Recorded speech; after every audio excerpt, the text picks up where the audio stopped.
Hello everyone friends, स्वागत है आप सभी का हमारे यूट्यूब चैनल में। दोस्तों, आज के इस वीडियो में हम देखने वाले हैं दृष्टि दोष के बारे में। ठीक है, हम जो है इस वीडियो में दृष्टि दोष पढ़ेंगे और निकट दृष्टि दोष क्या होता है, दूर दृष्टि दोष क्या होता है, इसको भी किरण आरेख के द्वारा समझेंगे। ठीक है, और किस प्रकार से इसको ठीक किया जा सकता है, कौन से लेंस जो है किस में वो यूज किया जाता है, ये सब आज की इस वीडियो में जानेंगे। ठीक है, तो चलिए देखते हैं सबसे पहले दृष्टि दोष का परिभाषा कि दृष्टि दोष होता क्या है। तो देखिए, दृष्टि दोष का परिभाषा है जब मानव नेत्र द्वारा देखी जाने वाली वस्तु का प्रतिबिंब रेटिना पर न बनकर बल्कि कुछ आगे या पीछे बनता है तो नेत्र की दृष्टि के इस दोष को दृष्टि दोष कहते हैं। ठीक है, मान लेते हैं कोई भी ये कोई वस्तु है, ये जो है मानव नेत्र है। ठीक है, और ये कोई वस्तु है ना। इस वस्तु का प्रतिबिंब अब इसके रेटिना पर न बनकर या तो कुछ आगे बनेगा या तो कुछ पीछे बनेगा। ठीक है, तो इस वस्तु का प्रतिबिंब रेटिना पर न बनकर बल्कि कुछ आगे पीछे बनता है तो इस दोष को हम क्या कहते हैं, दृष्टि दोष कहते हैं। ठीक है ना, जिससे कि वस्तु दिखाई नहीं देती है। ठीक है, ये तो दृष्टि दोष हो गया। अब आइए दृष्टि दोष के प्रकार देखते हैं कि दृष्टि दोष कितने प्रकार का होता है। दृष्टि दोष देखिए मुख्य रूप से दो प्रकार का होता है। पहला क्या है, निकट दृष्टि दोष, और दूसरा है हमारा दूर दृष्टि दोष। ठीक है, सबसे पहले निकट दृष्टि दोष देखते हैं क्या होता है, फिर उसके बाद दूर दृष्टि दोष के बारे में भी जानेंगे। सबसे पहले देखिए निकट दृष्टि दोष के बारे में जानेंगे, फिर उसके कारण जानेंगे कि यह क्यों होता है, और इसके निवारण के बारे में भी देखेंगे कि यह कैसे जो है ठीक किया जा सकता है। ठीक है, देखिए निकट दृष्टि दोष क्या है, जिस दोष में मनुष्य को निकट की वस्तुएं स्पष्ट दिखाई देती हैं परंतु दूर की वस्तुएं स्पष्ट दिखाई नहीं देती, तो इसे निकट दृष्टि दोष कहते हैं। ठीक है, इसमें क्या होता है, निकट दृष्टि दोष में निकट की वस्तुएं स्पष्ट दिखाई देती हैं लेकिन दूर की वस्तुएं स्पष्ट दिखाई नहीं देती हैं, तो इसे क्या कहते हैं, इसे निकट दृष्टि दोष कहते हैं। ठीक है, अब इसके कारण देख लेते हैं कि यह निकट दृष्टि दोष होता क्यों है। तो निकट दृष्टि दोष के देखिए सिर्फ दो कारण हैं, जिसमें से पहला कारण क्या है, नेत्र लेंस के तलों की वक्रता त्रिज्या अधिक हो जाना। ठीक है, जब नेत्र लेंस के तलों की वक्रता त्रिज्या क्या हो जाती है, अधिक हो जाती है, तो मनुष्य को क्या हो जाता है, निकट दृष्टि दोष हो जाता है। ठीक है, और दूसरा है हमारा नेत्र लेंस व रेटिना के बीच की दूरी का अधिक हो जाना, है ना। जब नेत्र लेंस और रेटिना के बीच की दूरी अधिक हो जाती है तो इससे क्या होता है, मनुष्य को निकट दृष्टि दोष हो जाता है। अब निकट दृष्टि दोष और उसका कारण हमने देख लिया। अब आइए देखते हैं कि इसका निवारण किस प्रकार से किया जाता है। तो देखिए, निकट दृष्टि दोष का निवारण अवतल लेंस का प्रयोग करके किया जाता है। ठीक है, ये पॉइंट आप जरूर याद रखिएगा।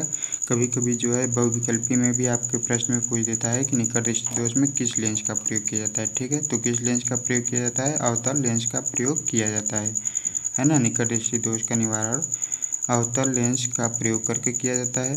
अनंत से आने वाली प्रकाश किरणें अवतल लेंस से परावर्तन के पश्चात नेत्र के दूर बिंदु F से आती हुई प्रतीत होती हैं, तो वस्तु का प्रतिबिंब आँख के रेटिना पर बनता है और हमें वस्तु स्पष्ट दिखाई देती है। तो ये हो इसका निवारण कि मतलब किस प्रकार से जो है निवारण किया जाता है। अब आइए इसको किरण आरेख द्वारा समझते हैं। तो देखिए, इसका किरण आरेख देखिए कुछ इस प्रकार से बनेगा। मान लेते हैं ये जो है ये एक नेत्र है। ठीक है, इसको फिर से बना लेते हैं। ये जो है कुछ इस तरीके से हमारा मानव नेत्र है।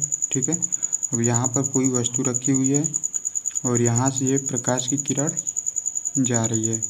ठीक है, जब यह जो है प्रकाश की किरण नेत्र लेंस से गुजरेगी तो यहाँ पर अगर रेटिना है तो इसमें देखिए निकट दृष्टि दोष में क्या होता है कि रेटिना से पहले ही प्रतिबिंब बन जाता है। ठीक है, प्रतिबिंब कहाँ बनता है, रेटिना से पहले ही बन जाता है। लेकिन वही अगर हम दूसरा किरण आरेख बनाएं, ये नेत्र लेंस है। ठीक है, इसको जो है थोड़ा आप लोग अच्छे से बना लीजिए, हमारा जो है ठीक से नहीं बना हुआ है ना। अब यहाँ से ये जो है किरण आरेख जा रहा है। ठीक है, ये किरण हमारा जा रहा है। अब ये जो यहाँ पर अगर हम क्या करें, अवतल लेंस लगा दें। ठीक है, ये अवतल लेंस है, अवतल लेंस लगा दें, ये क्या करेगा, अवतल लेंस जो है प्रकाश की किरण को फैलाएगा और यह रेटिना पर ले जाकर प्रतिबिंब बना देगा। ठीक है, और यह जो है कहाँ से आती हुई प्रतीत होती है, अभी हमने परिभाषा में देखा, एफ से यानी कि फोकस से। ठीक है। तो इस प्रकार से जो है इसका निवारण किया जाता है। ये रेटिना है हमारा, ठीक है। इसको जो है ये थोड़ा आप लोग गोला बनाइएगा, हमने हाथ से बनाया हुआ है तो जो है थोड़ा लंबा हो गया है, ठीक है। तो इस प्रकार से इसका ये किरण आरेख से है। अब आइए देखते हैं हम दूरदृष्टि दोष के बारे में कि दूरदृष्टि दोष क्या होता है। तो देखिए दूरदृष्टि दोष देखिए क्या होता है। जिस दोष से पीड़ित व्यक्ति को दूर की वस्तुएं स्पष्ट दिखाई देती हैं परंतु निकट की वस्तुएं स्पष्ट दिखाई नहीं देती, तो उस दोष को दूरदृष्टि दोष कहते हैं, ठीक है। यानी कि इसमें क्या होता है, दूरदृष्टि दोष से पीड़ित व्यक्ति को दूर की वस्तुएं स्पष्ट दिखाई देती हैं परंतु निकट की वस्तुएं स्पष्ट दिखाई नहीं देती है, ठीक है। तो इसे क्या कहते हैं, दूरदृष्टि दोष कहते हैं, है ना। ये दूरदृष्टि दोष का परिभाषा हो गया। अब ये इसका कारण देख लेते हैं कि यह दूरदृष्टि दोष होता किस कारण से है। दूरदृष्टि दोष के भी दो ही कारण हैं।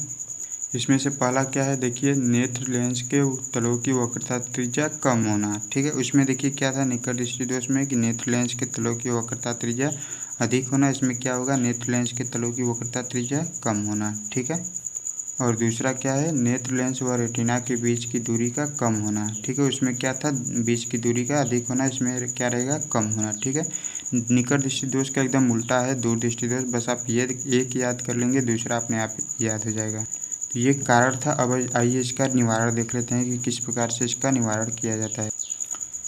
देखिए इसके निवारण के लिए उत्तल लेंस का प्रयोग होता है, ठीक है। यानी कि देखिए निकट दृष्टि दोष में क्या था, निकट दृष्टि दोष के लिए अवतल लेंस का प्रयोग होता था और दूर दृष्टि दोष में क्या होगा, इसके निवारण के लिए उत्तल लेंस, ठीक है, उत्तल लेंस का प्रयोग होता है।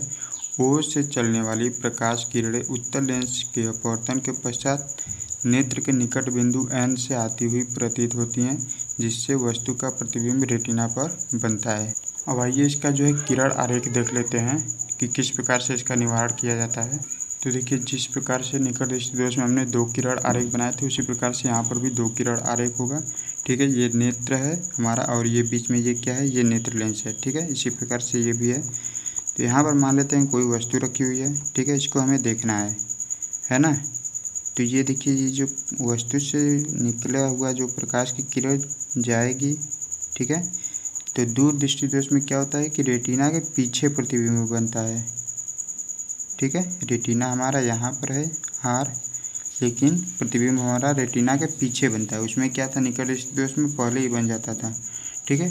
तो अब रेटिना के पीछे प्रतिबिंब बनता है तो इसमें जब उत्तल लेंस का प्रयोग करेंगे, ठीक है, सेकेंड वाले में हम देख लेते हैं।